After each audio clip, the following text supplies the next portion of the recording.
Simon Cowell isn't known for his diplomacy on screen, but it was the Britain's Got Talent judge's early days on X Factor when his most venomous criticism came out. Once, he sharpened his claws in preparation to tell a contestant from Eastern Europe, "I don't know what cats being squashed sound like in Lithuania, but I now have a pretty good idea." To another contestant, he raised the idea of a pre-medieval era punishment, exclaiming, "If you had lived 2,000 years ago and sung like that, I think they would have stoned you." Fans of the show were divided between those who disapproved of his insults and those who found him absolutely hilarious, and one criticism to a group auditioning was especially savage. He told the stunned pop star hopefuls, "You're probably the most disillusioned group of people we've ever had in this competition."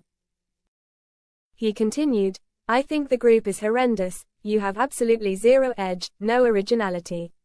I think individually you're weak, I think as a group you're even worse, and there's absolutely zero chance you guys will ever have a successful career."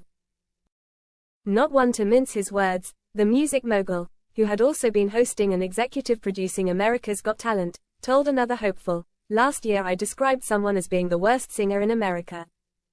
I think you're possibly the worst singer in the world." In another war of words, he declared, "There's as much chance as you being a pop star or a rock star as me flying to the moon tomorrow morning for breakfast." Though Simon is one of the best-placed celebrities to be able to afford one of Richard Branson's future moon missions, he certainly doesn't seem to be heading into space anytime soon, and he used that reality to swiftly put the contestant in his place. Another contestant was told to urgently consult a lawyer about suing his singing teacher. He compared one person's vocals to the sounds of zoo animals, while a lifeguard was told that if his life-saving skills were on par with his singing, a lot of people would be drowning.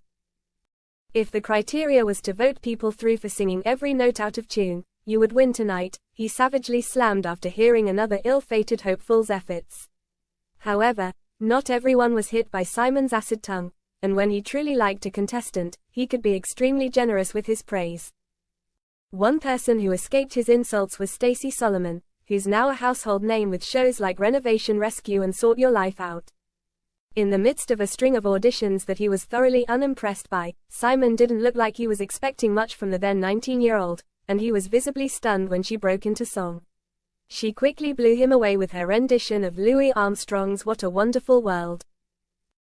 Though he wasn't impressed by every single attempt she made over the weeks, he did say her voice made him melt and once described her as his favorite act after my own acts.